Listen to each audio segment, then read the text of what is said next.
Man, Rooster, it's got to be 5 o'clock somewhere.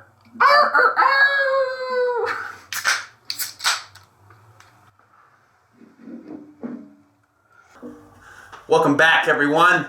Do you know? This is that show. I'm Bishop. Rooster. You got some crazy shit to talk about today. I'm excited. He's not as excited. I don't know anything about it. But I don't know if you guys heard about What's in the box? I don't know if you guys have heard anything about this James Webb telescope that they're sending up, but it's basically like the new Hubble telescope, and it's got all these insane features.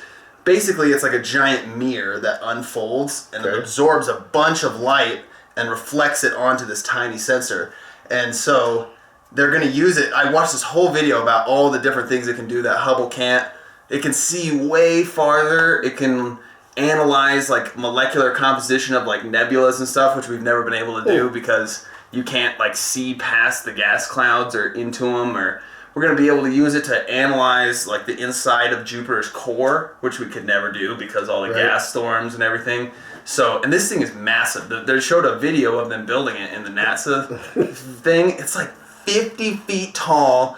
It's like a fucking giant ass mirror. I'm like, how the hell are they going to get it up there? But it makes you think about all the things in the universe that we don't know, you know? So you're telling me that they're basically going to be able to identify that Taco Bell is causing all the greenhouse gases. We've got something on our sensors. Doing a test run. You're like, let's see if this thing works. Oh, shit! We found the problem!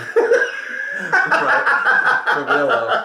Hopefully, dude. I'm so excited for what this could hold for just like our knowledge of space, and it's like it blows my mind that people think that there isn't life out there. No, yeah, we've talked about that, and it's if you're in that closed mindset, and I understand there's like the religious fanatics and things like that, and don't even fucking believe in dinosaurs, right?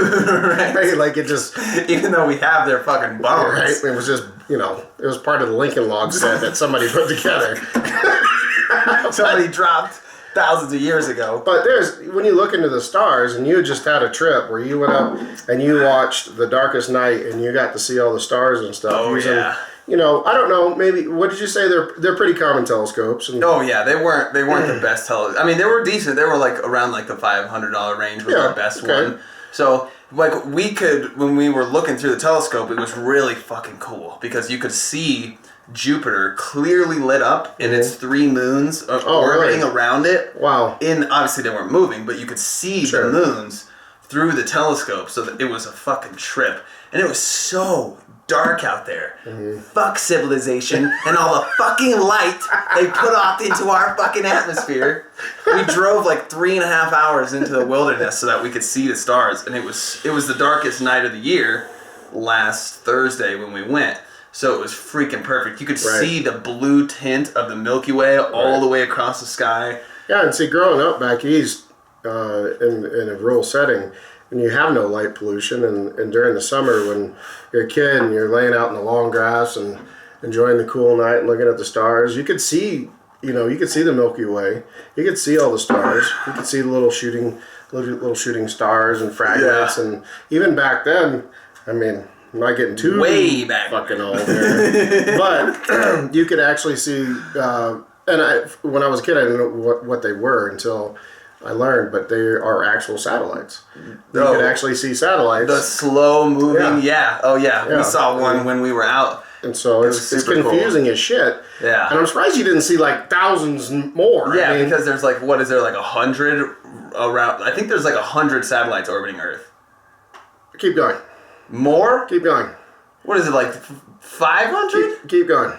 Oh my god! No way, there's 1,000 of them. Oh yeah, there's more than that. Holy shit. I don't know. We'll have to look it up. Yeah. But I'm pretty sure there's something in the neighborhood of like 4,000 satellites orbiting Earth. And that's crazy. The fact that's why they're so worried about these old satellites depowering, being pulled back in, or colliding with one another. Yeah. Right? They just don't communicate the same way, and they can't change their trajectory. And it's like, that's why people wake up in the morning one day and they're like, there's a chunk of metal in my living room. Right? Aliens.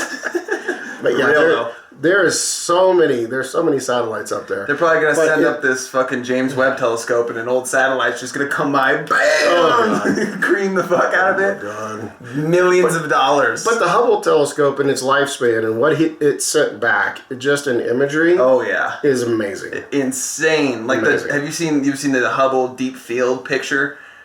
They where it's is this the one where they give contrast? Or contrast. like they show the depth. Like for some reason it's able to show I don't know if it's because they use a visual cue or whatever, but it was able to take shots and you could see the depth of the stars through everything. I think that might be what this picture is. It's so what they did was they focused this is a real crappy quality picture, but you can get the gist of it. They focused the Hubble telescope on one tiny spot. They were just like, let's see what happens if we focus on this tiny spot super far away. And they focused on it for like an entire 48 hours as it was orbiting Earth. And so this is the picture that they got. And each one of those is a galaxy. Mm-hmm. A full-size galaxy like ours, not just like a star distant away. But it really showed you that our galaxy is just one tiny galaxy. We're just one marble. Yeah, right? Not to quote Men in Black. That's exactly what I was thinking. I was like, yeah, and that's what we were talking about when we were watching the stars. We're like, we're just some mad scientist's experiment where he was like, oh, let's see what happened if I blow up this little molecule, and then the fucking Big Bang happened. I mean, Did you ever play marbles as a kid? No. I had marbles, but I never played. Right. So, you got your regular marbles and you got your smashers. The really big ones. The big ones? Okay. Right? And the whole premise was you draw a circle, you put your marbles in. Somebody knocks a marble out, you lose that marble. Right? It's kind of like playing checkers or chess. Right?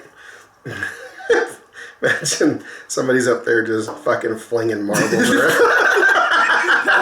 And that's the infinite mystery of the universe right there. Just fucking, you're like, oh, fuck, I lost one. I hope to God we don't get knocked out of the ring. Right. But what you're talking about, technology, is amazing, because if they're able to actually start measuring, and figuring out densities and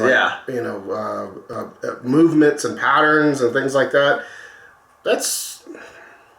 we might be able to slingshot our ass to someplace. One small step for man.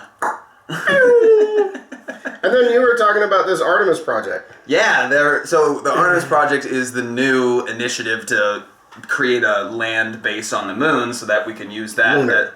The lunar base, yeah. Mm-hmm. A land base. But it's cheese. But obviously the whole point of it is so that we can start other missions to Mars and that kind of stuff, because you can depart from the moon like 1,000 times easier because it has no atmosphere and a third of the gravity. So, and I forget what they said. I think it's going to be like in the next 5 years. I remember a couple of years ago they were like, by 2022 we'll have a base on the moon. I was like, no fucking way. Well, the only people that are running up there right now are people that have so many fucking people in their country. They need other options. Right? I mean, China, India, or they're like, let's go! We gotta fucking start shooting some people off, because we got too many. Right? For real, though. It's like, at any one point, does the Catholic Church realize those are two countries they need to focus on birth control? Yeah. Right? We need to aim our interests a little elsewhere. No, the technology is pretty cool. And what you were telling me earlier, and the thing that just makes me laugh to no end is in the media, our cackle in chief, Kamala Harris, was talking to these NASA scientists, and they're talking about how NASA's going to start doing more in-depth research in photography and measurements, not only in landmass, water rising or falling, greenhouse gases, using different instrumentation, things like that. And her only goddamn question, the big question was, can you measure trees? Can you guys actually measure trees? Wouldn't that be a measurement of environmental impact? Oh my God. Or improvement? It's like, after hearing these scientists, we're probably just, oh my God. That's the thing I love about science, though, is that they are impartial. Yeah, exactly. Because to be a real scientist, you have to be impartial. Yeah, for real. Right? And so when they hear, you're right, when they hear some shit like that, they're like, who let her in the room? Right? She's like, this person is making the decisions for our country. Huh? So we're reporting to her? I don't think we should tell her anything else, you guys. No. We'll just give her pictures of trees. Well, she'll love that. She'll love it. So pretty. Who do we know over at Nat Geo? No worse than fucking Biden, though. Oh my God, we're not going back into that. We can't go back. That was our last. If I backtrack into that, I'm losing brain cells. Yeah. Right. Seriously, though. But what do you think they'll really find, though? I mean, I don't think they're gonna find like alien life or anything like that just yet. But what they are gonna find is significantly gonna increase our knowledge of how the universe actually works. Because nebulas, a lot of parts of like how distant stars, like what their mass is and stuff. It's actually pretty cool. Most of the time, they can analyze the waves of light and use that to determine what elements it's made of and that kind of stuff. Well, isn't that how they captured the first image of a black hole? Is that how they did it? It was light waves. Oh, huh. I think you're right. Yeah, I think the problem with capturing an image of a black hole is that it sucks in all the fucking light, so you can't see anything. But I think you're right. It was like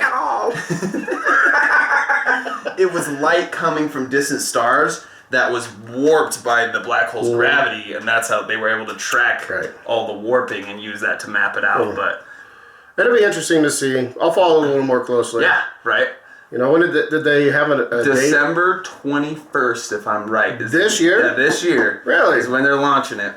Holy crap. Yeah, they've been working on it for like the last... Who's in charge of that, Musk? No, I wish. You doing that on the Falcon? You're right. He'd be signing people up to go along. They're like, buy a ticket. You can go up and aim the telescope around. Well, you get your ticket to ride. Oh, there's that son of a bitch. Don't do it. Right. It's this little milk ticket you used to get when you're a kid. Oh my God. The golden ticket. Oh my God. That's a lot of money. Yeah. That's a lot of money. I mean, did they say how much it cost? They say what this whole project was. I couldn't tell you off the top of my head. I mean, where did they come up with this money? So, I mean, it's the same place that the government's coming up with money. I was going to say, obviously they have government grants, but primarily it's fundraising. You know, they bring the project to multiple groups of scientists and show them how valuable it is, and then when people decide that it is valuable, then research groups fund the project. So it's going to be so cool. I think, like I said, the knowledge that we're going to obtain from the things we don't know about a lot of ways that the universe works is going to give us a huge boost in technology of being able to you know, discover new things and figure out how our world works. We'll have to, because I'm a gearhead, we'll have to talk about some of the innovations they've done in another episode on space engines. Mm-hmm. And the things they're still working on. Yeah. Because those are insane. For real. What's Elon Musk's engine that he made? I forget. It's called. I don't know if it's the Falcon engine or what it's called. I couldn't remember. But the engines he has on his rockets are super high tech, and those are the rockets that land themselves and shit. Obviously, right. And how there's a lot of weird technology that's involved in that, and proprietary. But it'll be interesting. But we'll have to do another whole episode on that. Let us know what you think down in the comments below. Like, share, and subscribe. Follow us on the Rumbles. Do it. But this is gonna be an interesting. I mean, I enjoy the photographs. I really do. Oh yeah. The imagery. You can get lost for hours. Just looking at different things. It makes you feel so insignificant. Oh yeah, you're an atom. You're a fleck. You are a piece of fucking dust. You're not. Yeah, if you're that. if you're that. Yeah. In the infinite thing that is the cosmos. Right. That is this little scientist's play laboratory where he's blowing up marbles. Gotcha. Got it. But unless the next round's on you folks, we gotta go. Cheers. That does it for today's video, guys. Thanks for watching. Be sure to leave a like and subscribe to, that show.